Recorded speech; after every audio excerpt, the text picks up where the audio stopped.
Welcome to Codeless Learning. JavaScript array add method. Add method array index element return করে। Syntax add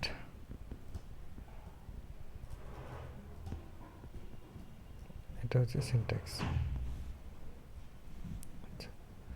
example দেখা যাক।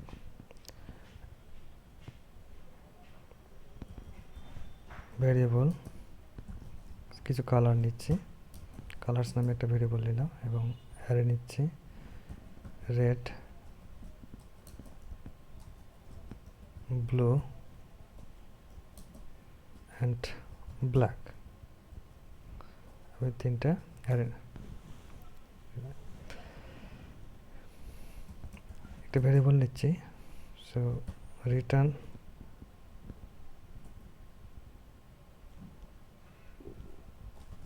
Add নামে একটা variable নাম দিলাম। এখানে আমি কালার্স ডট অ্যাড কত ধরেন প্রিন্ট করতেছি 0 ইন্ডেক্স। দেখেন 0 1 2 0 ইন্ডেক্সে কী হবে, রেড প্রিন্ট হবে। সো আমি যদি নট ইন্ডেক্স তাহলে আমার রিটার্ন আসবে কি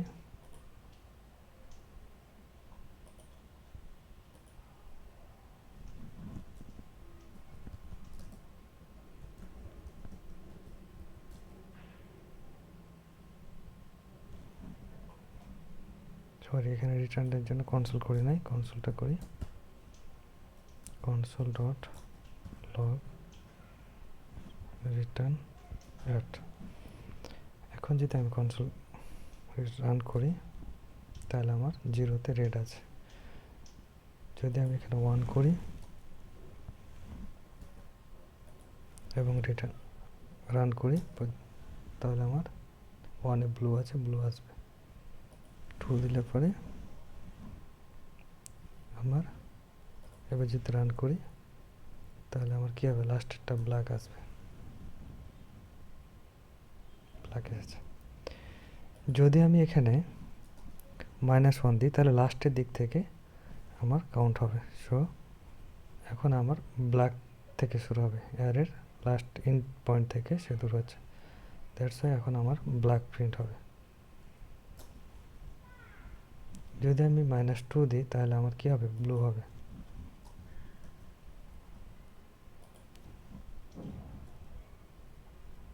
সো এখন ব্লু এসেছে।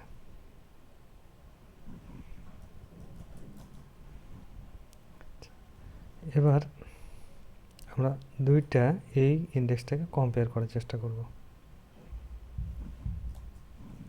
সো কনসোল ডট লগ আমরা জানি কি যে কালার্স ডট অ্যাট -1 মানে হচ্ছে ব্ল্যাক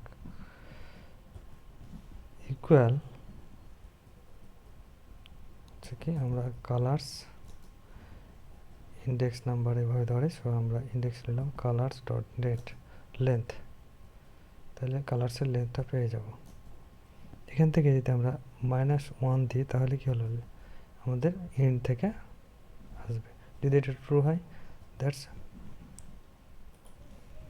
তাহলে ঠিক আছে। রান করলাম, আমাদের এই রিটার্নটার মান হচ্ছে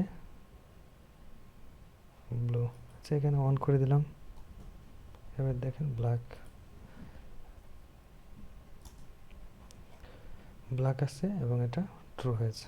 সো এই ইন্ডেক্স -1 এটা লেন্থ এটা, সো এটা এক্স্যাক্টলি ট্রু। আশা করি বুঝতে পেরেছেন।